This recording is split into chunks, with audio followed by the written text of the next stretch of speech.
Assalamualaikum warahmatullahi wabarakatuh. Perkenalkan, nama saya Rahel Aisyah Alteisha dengan NIM 192231097.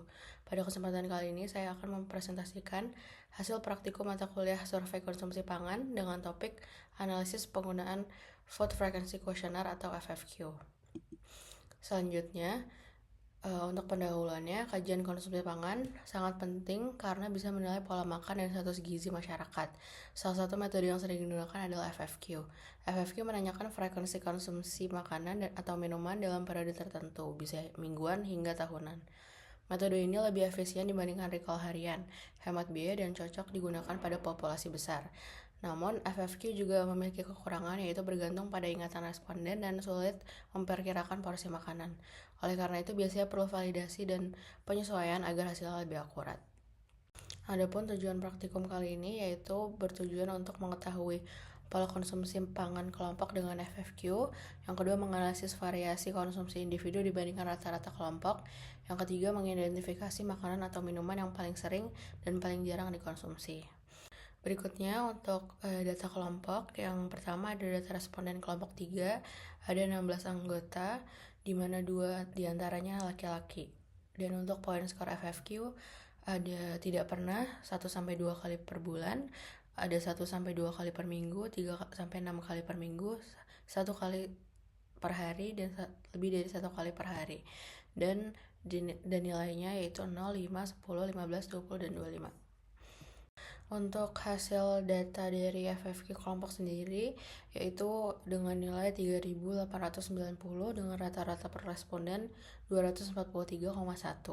Kategori dengan konsumsi tertinggi adalah saus, dressing, dan bumbu olahan dengan skor rata-rata 50,9, dan konsumsi terendah pada produk pangan khusus dengan skor 0 dan ikan dengan skor 4,06. Hal ini menunjukkan pola konsumsi kelompok lebih banyak dibandingkan oleh makanan olahan dan praktis dibandingkan pangan segar. Selanjutnya, untuk visualisasi data kelompok, dari diagram batang dan pie chart terlihat kontribusi terbesar berada pada saus, bumbu, serta produk bakery, sedangkan kontribusi paling kecil berasal dari ikan dan produk gizi khusus.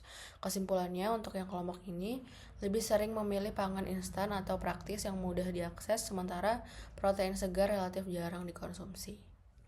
Selanjutnya, untuk hasil dari FFQ individu, respon individu yang diamati adalah dengan inisial AAE, seorang perempuan berusia 20 tahun. Skor FFQ individu adalah 285, lebih tinggi dibandingkan rata-rata kelompok.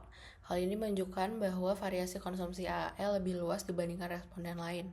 Makanan yang paling sering dikonsumsi antara lain susu kental manis, coklat, cornet atau smoked beef, mayones, serta ayam goreng. Pola ini memperlihatkan kecenderungan pada pangan olahan tinggi gula, lemak, dan garam. Untuk visualisasi data individu, terlihat dari diagram batang dan pie chart memperlihatkan dominasi pada produk olahan dan makanan siap saji. Meskipun variasi konsumsi tinggi, responden individu masih cenderung mengonsumsi makanan praktis dengan konsumsi ikan dan kacang yang relatif rendah. Selanjutnya, untuk kesimpulan, berdasarkan praktikum dapat disimpulkan bahwa pola konsumsi kelompok didominasi oleh produk tambahan makanan seperti saus dan bumbu olahan, sedangkan pangan khusus tidak dikonsumsi sama sekali. Kedua, responden individu memiliki variasi konsumsi lebih tinggi dibandingkan rata-rata kelompok, tetapi makanan yang sering dipilih masih banyak berasal dari produk olahan tinggi gula, lemak, dan garam. Yang ketiga, FFQ terbukti bermanfaat untuk menggambarkan pola konsumsi baik di tingkat kelompok maupun individu.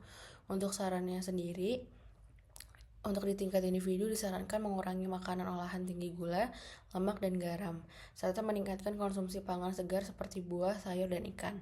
Untuk tingkat kelompok disarankan mengurangi ketergantungan pada saus dan bumbu instan, serta memperbanyak variasi sumber protein segar dan sayuran agar pola makan lebih sehat dan seimbang.